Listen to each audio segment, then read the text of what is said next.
అందరికీ నమస్కారము. ఈరోజు మనము శ్రీమద్ భగవద్గీతలోని ద్వాదశాధ్యాయమైన భక్తి యోగము పారాయణము వలన కలుగు ఫలము గురించి తెలుసుకుందాం. పూర్వము దక్షిణ దేశమందు కొల్హాపురమును గొప్ప పట్టణము గలదు. ఆ దేశపు రాజకుమారుడు పరాశక్తి లక్ష్మీదేవిని సందర్శించి భక్తిపూర్వకంగా సంస్తుతించెను. అంతటా మహాలక్ష్మి అతని భక్తికి ప్రత్యక్షమై వరమును కోరుకొనమని చెప్పగా అతడిట్లు ప్రార్థించెను. దేవి, నా తండ్రియగు బృహద్రథుడు అశ్వమేధయాగము చేయుచు రోగగ్రస్తుడై మరణించెను. అతని శరీరము చెడకుండా తైలద్రావకమున భద్రపరిచి ఉన్నాను.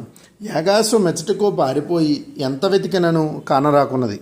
కాబట్టి తల్లి, ఆ గుర్రమును తిరిగి లభింపజేసినచో యాగమును పూర్తి చేసి పితృరుణమును తీర్చుకుందును, అనుగ్రహింపము. రాజకుమారుని ఆ వాక్యములను తిలకించిన దేవి ఇట్లు పలికెను. నా ఆలయ ద్వారమున సిద్ధ సమాధి అని పేరుగల బ్రాహ్మణుడు గలడు. అతడు నీ అభీష్టము నెరవేర్చగలడు. రాజపుత్రుడు అట్లే ఆ విప్రుని వద్దకు వెళ్ళగా అతడు తన మంత్రప్రభావముచే దేవతలందరినీ రప్పించి దేవేంద్రుడు అపహరించిన యాగాశ్వమును తీసుకురమ్మని ఆజ్ఞాపించెను. పోయిన గుర్రము తిరిగి లభించుటయు దేవతలందరూ ఆజ్ఞాబద్ధులయుండుట చూచి రాజకుమారుడు ఆ బ్రాహ్మణుని అద్భుత శక్తి సామర్థ్యములకు ఆశ్చర్యము ప్రకటించి మృతి చెందిన తన తండ్రిని రక్షింపుమని వేడుకొనగా అతడు అట్లే మృతకళేబరము వద్దకు వెళ్ళి జలమును అభిమంత్రించి దానిపై చల్లెను. వెంటనే బృహద్రథుడు సజీవుడయ్యను.